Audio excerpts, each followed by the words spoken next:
I must get back at once. And she looked for help to her lover. He did not answer her, and she turned from him, fearing he might try to detain her. But she had not taken 3 steps before she paused, in agitation, uncertain in the darkness which way she had come. A giggling, squealing girl ran by her into the grove, followed by a man. At the same moment, a distant fanfare of French horns, with the confused noise of a multitude of feet trampling the earth at once, announced that the entertainment was over and that the assembly was beginning to leave the gardens.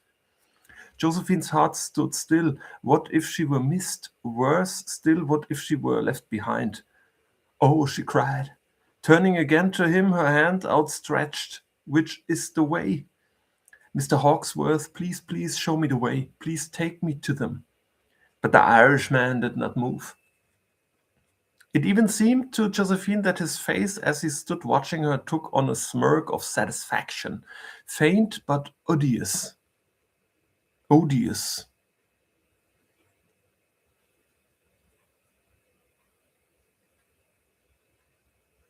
Abscheulich. And in that moment, and for that moment, she came near to hating him. She knew that in the set in which she moved, much might be overlooked, and daily and hourly was overlooked in the right people. Eh?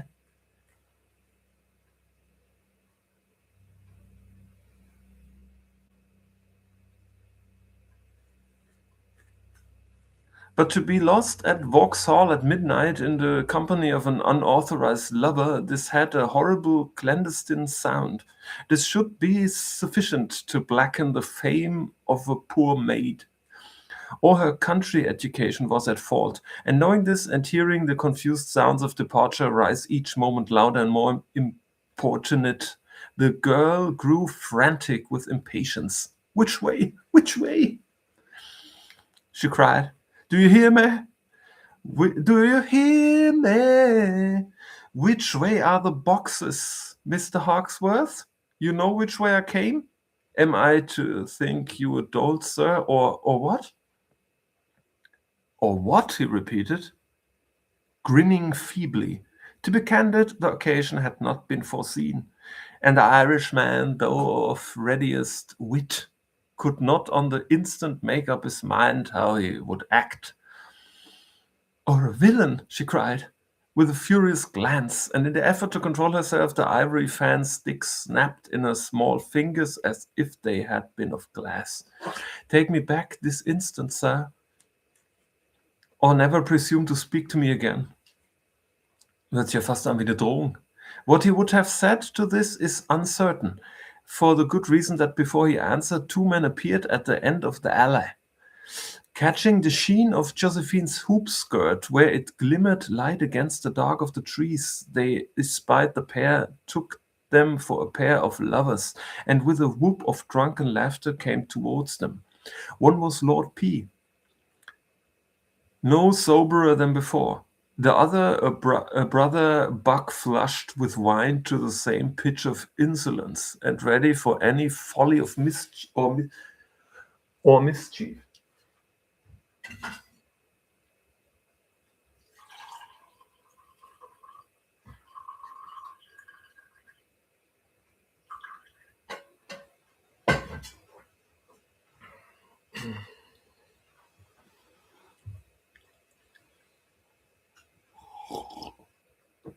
Crying, "So-ho!"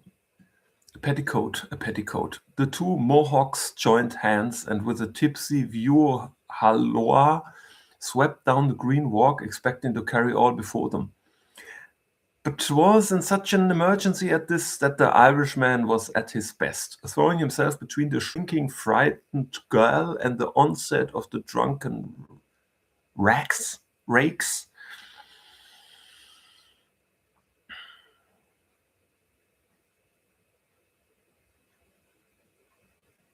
Lebemann. Rake. Rakes.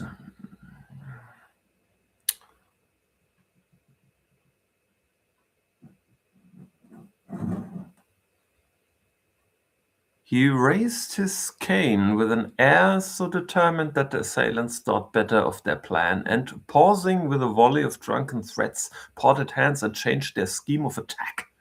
While one prepared to rush in and overturn the man, the other made a feint aside and, thrusting himself through the shrubs, sprang on the girl. Josephine screamed and tried to free herself, but scream and effort were alike premature. With a rapid twirl, Hawksworth avoided my lord's rush, caught him by the waist as he blundered by, and swinging him off his legs, flung him crashing among the undergrowth. Then, whipping out his sword, he pricked the other who had seized Josephine in the fleshy part of the shoulder, and forced him to release her. He drew first blood, after which, plying his point before the bully's eyes, he drove him slowly back and back. Now the man shrieked and flinched as the glittering steel menaced his face. Now he poured forth a volley of threats and curses as 'twas for a moment withdrawn. But Hawksworth was unmoved by either. And at length the fellow, seeing that he was not to be intimidated either by his lordship's name or his own menaces, thought better of it, as the gentlemen commonly did when they were resisted. And springing back with a parting oath, he took to his heels and saved himself down a bypath. The Irishman, a little breathed by his victory, wasted no time in vaunting it. The girl had witnessed it with worshipping eyes. He could trust her to make the most of it. "Quick!" he cried, "or we shall be in trouble." And sheathing his sword, he caught the trembling Josephine by the hand and ran with her down the path. They turned a corner. A little way before her she saw lights and an open space near the booths which she had seen her brother cross. But now Hawksworth halted. His purpose was still fluid and uncertain. But the next moment a shrill, childish voice cried, "Here she is! I found her!" And Lady Betty Cochrane flew towards them. A little behind her, approaching at a more leisurely pace, was Sir Hervey Coke. Ach, Coke ist sein Nachname. Hervey Coke. Lady Betty stared at Hawksworth with all her eyes and giggled. "Oh, Lord, a man!" she cried. "I saw my brother," Josephine faltered, covered with confusion, and ran down to meet him. "Just so, but see here, brother. Goes the word now if you are not a fool." Hawksworth hesitated an instant, looking from Josephine to Coke, but he saw that nothing more could be done on the occasion, and muttering, "Another time," he turned away, and in a moment he was lost in a grove. In the grove. "She was with her brother," Lady Betty cried, turning and breathlessly, "Da weinen alle," explaining the matter to Coke, who had seen all. "He's seen it all. Think of that, she saw him and followed him. That's all, Lord, I wonder," she continued with a loud giggle, "if they would make such a fuss if I were missing. I declare to goodness I'll try." And leaving Josephine to follow with Sir Hervey, she danced on in front until they met Mrs. Northey, who, with her husband and several of her party, was following in search of the culprit.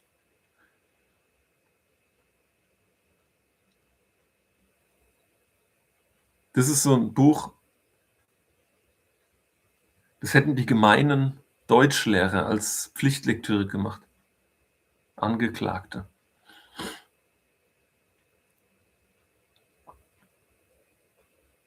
Wo du so als Teenager 3 Seiten liest und nicht mehr weißt, was du gelesen hast. Aber ich finde es sehr spannend, ehrlich gesagt. Seeing she was found, the gentleman, obwohl da passiert schon was, aber es ist halt alles sehr trivial.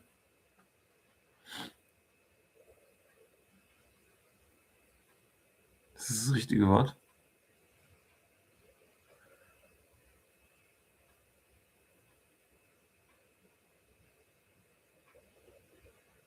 Was heißt trivial? Also, ich Ich meine, nicht jede Nacht hat man einen Schwertkampf, aber es ist halt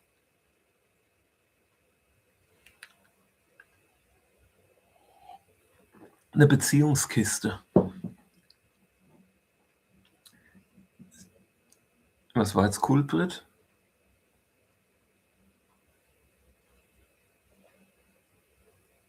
Entschuldige.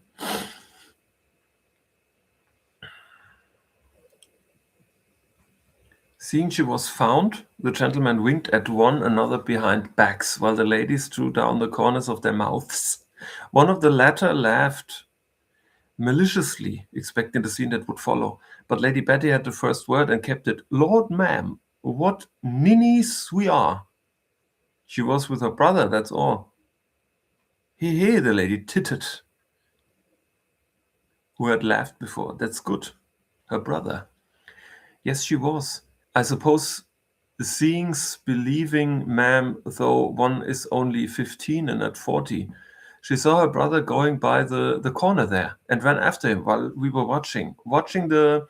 But, oh, I beg your pardon, ma'am. You were otherwise engaged, I think. Unfortunately, the lady who had laughed had a weakness for one of the gentlemen in company, which was so notorious that on this even her friends sniggered. With Mrs. Nosey, however, Lady Betty's advocacy was less effective. That pattern's sister, was heißt denn sniggered? Sniggered. To snigger. Kichern. She sniggered. The pattern's sister, from the moment she discovered Josephine's absence and divined the cause of it, had been fit to burst with spleen. Fortunately, the course rating which she had prepared, and from which neither policy nor mercy could have persuaded her to refrain, died on her shrewish lips at the word brother. Her brother, she repeated. Her brother here? What do you mean? To be sure, ma'am, what I say. She saw him. But how did she know that he was in London? She didn't know. That's the strange part of it. She saw him, ma'am, and ran after him. Well, anyway, you have given us enough trouble, Miss Nosey retorted, addressing her sister, who stood before them trembling with excitement and overcome by the varied emotions of the scene through which she had passed in the alley. Thank you for nothing, and Master Tom too. Perhaps if you have quite done, you'll come home. Sir Harry, I'd trust her to you. If you'll be troubled with her... Now, if your ladyship will lead the way, I declare it's wondrous dark of a sudden. The party, taking the hint, turned and quickly made its way along the deserted path towards the entrance. As they trooped by twos and threes down the Avenue of Delight, many of the lamps had flickered out, and others were guttering in the sockets, fit images of wit and merriment that had lost their sparkle and fell dull on jaded ears. Coke walked in silence beside his companion until a little interval separated them from the others. Then, "Child," he said, in a tone grave and almost severe, "are you fixed to take no warning? Are you determined to throw away your life?" It was his misfortune and hers that he chose his seasons ill. At that moment her heart was filled to overflowing with her lover and her danger, his prowess and his brave defense of her. Her eyes were hot with joyful, happy tears hardly pent back. Her limbs trembled with a delicious agitation. All within her was a tumult of warm feelings, of throbbing sensibilities. For Sir Harry to oppose himself to her in that mood was to court defeat. It was to associate himself with the worldliness that to her in her rapture was the most hateful thing on earth, and he had his reward. "Throw away my life," she cried. "'Tis just that, sir, I am determined not to do." "You are going the way to do it," he resorted. "I should be going the way were I to entertain the suit of a spy," she cried, her voice trembling as he hurled the insult at him. Were I to become the wife of a man who, even before he has claim on me, dogs my footsteps, watches my actions, defames my friends, believe me, sir, I thank you for nothing so much as for opening my eyes to your merits. Oh Lord, he exclaimed in despair. Thank you, she said. I see your conduct is of a piece, sir. From the first, you treated me as a child, a chattel to be conveyed to you by my friends. With the least trouble to yourself, you scarcely stooped to speak to me until you found another in the field, and then 'twas only to backbite a gentleman whom you dared not accuse to his face. Ist er noch da? As she grew hotter, he grew cool. Well, well, he said, tapping his snuff box. Be easy. I shan't carry you off against your will. No, you will not. You will not. Don't think, if you please, that I am afraid of you. I am afraid of no one. And in the fervor of her love, she felt that she spoke the truth. At that moment, she was afraid of no one. 'Tis a happy state. I hope it may continue. Coke said, You never had cause to fear me. After this you shall have no cause to reproach me. I ask only one thing in return. You will have nothing. You will grant me this, whether you will or not. Never. Yes. Auf Deutsch gesagt, doch. For it is but this, and you cannot help yourself. When you have been married to that man a month, think of this moment and of me, and remember that I warned you. Jetzt erfahren wir es gleich, wo der ist. He spoke soberly, but he might have spoken to the winds for all the good he did.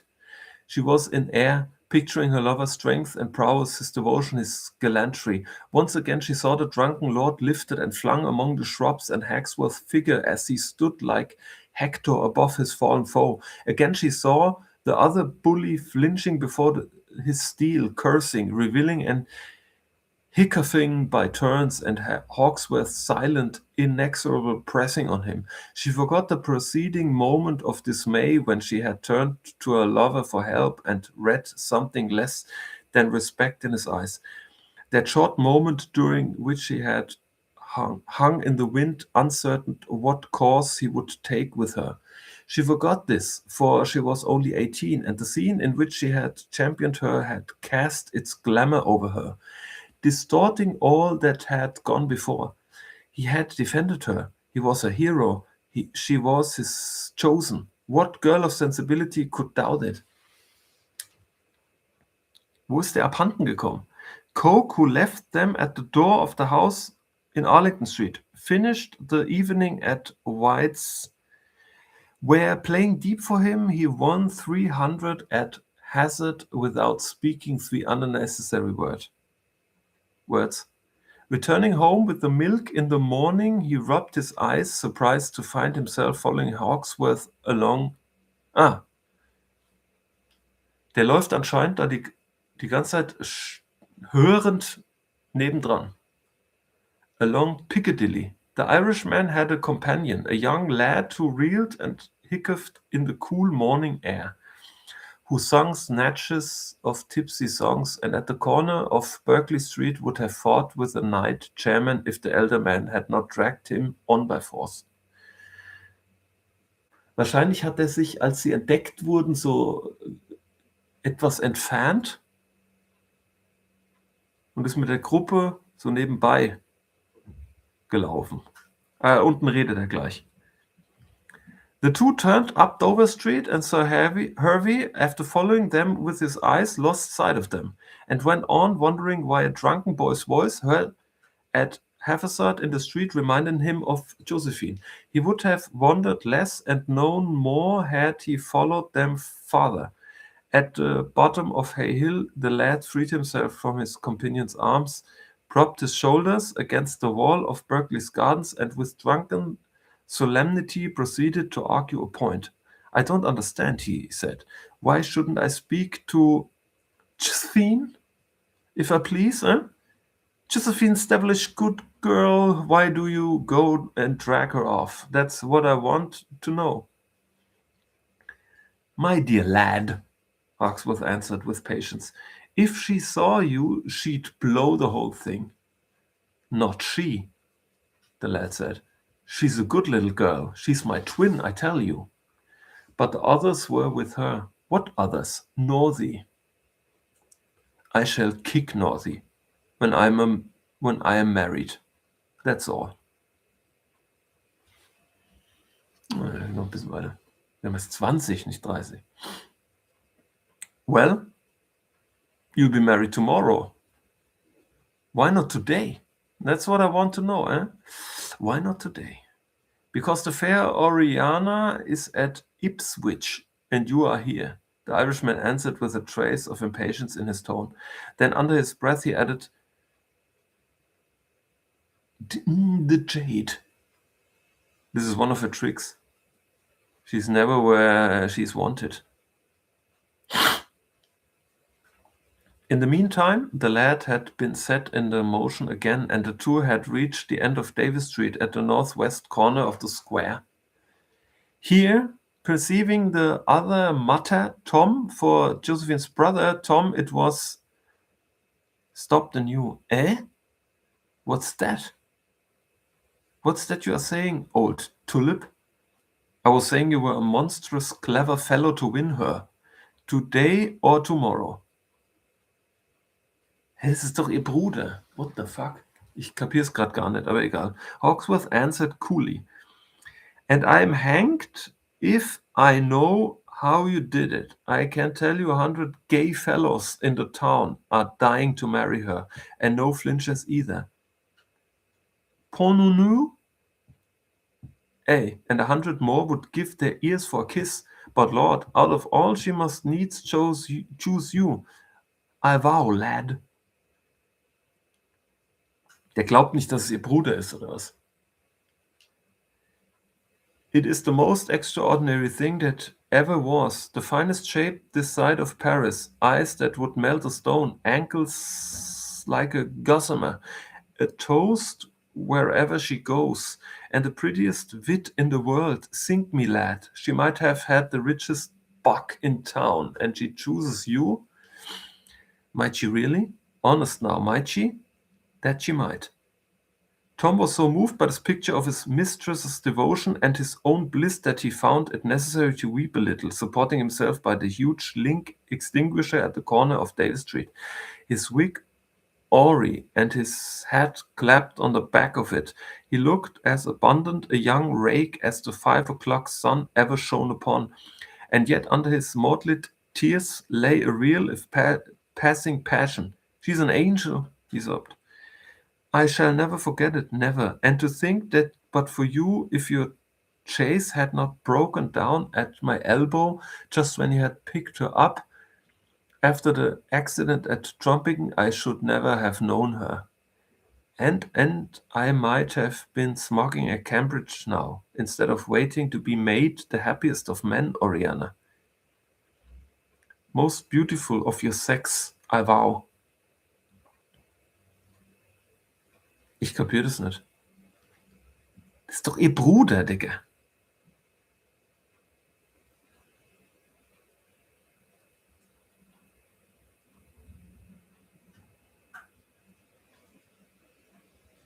Das kapiere ich nicht. A couple of chairmen and a milk girl were looking on grinning. There, that's the word now. Hawksworth cried, seizing him and dragging him on. That's the word. I said we would make a night of it, and we have. What's more, my lad, he continued in a tone too low for Tom's ear, if you're not to cut tomorrow, you're glad to keep the house. I'm a Dutchman. This time his efforts were successful.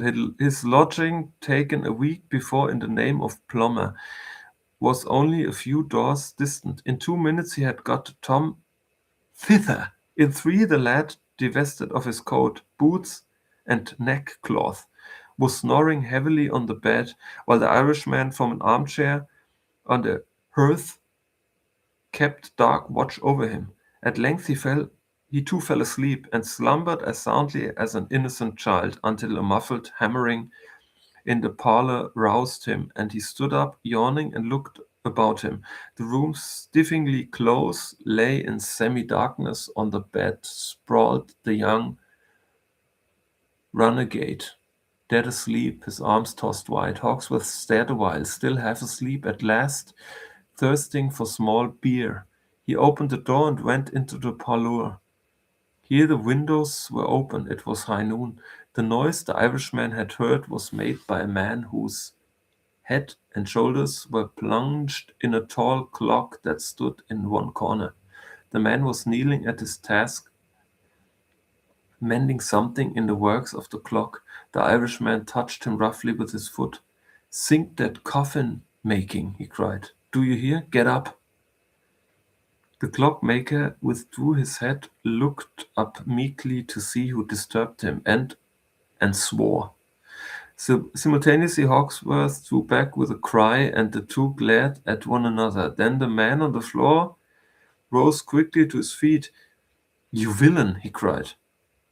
"I have found you at last, have I? Where's my daughter?" "Where's my daughter? Lord, man, how do I know?" Hawksworth answered. He tried to speak lightly, but with all his impudence he was taken aback. "How do you know?" the clockmaker reported. "If you don't know, who should? Who should, by heaven? If you don't tell me, and truly I'll rouse the house on you. Do you hear? I'll make you known here, you scoundrel. For what you are, this is respectable house, and they'll have none of you. I'll so cry you, you shall trick no man of his daughter again. No, for I'll set the crowd on you, and mark you. Hush, man, hush." Hawksman answered, with an anxious glance at the door of the chamber he had left. "You do yourself no good by this. No, but by heaven I can do you harm." The other replied, and nimbly stepping to the door that led to the stairs, he opened it and held it ajar. "I can do you harm. A silver tankard and 27 guineas she took with her, and I'll swear them to you, by God I will." Hawksworth's face turned a dull white, unwelcome as the meeting and the recognition were. He had not realized his danger until now. The awkward circumstances connected with the tankard and the guineas had escaped his memory. Now it was clear he must temporize. "You need not threaten. I'll tell you all I know. She's not with me. She's on the stage. She's not in London." "She's not with you? No. You're a liar." "I swear it is true." "She's not living with you? No." "Did you marry her?" No. No. She left me, I tell you, and went on the stage against my will." The cockmaker laughed cunningly. "She's not with you? She's not married to you, and she's not in London?" "You deceived her, my fine fellow, and left her. That's the story, is it? That's the story I've waited 2 years to hear." "She left me, against my will, I'll tell you. Anyway, she's gone, and 'twill make no difference to her what happens to you, so I'll hang you, you devil." The old man continued with a cold, chuckling determination that chilled Hawksworth's blood. "No, you don't," he continued, withdrawing in one half of his body through the doorway, as Hawksworth took a step towards him. "You don't pinch me that way. Another step and I give the alarm." Hawksworth recalled the opinion he had held of this grasping old curmudgeon.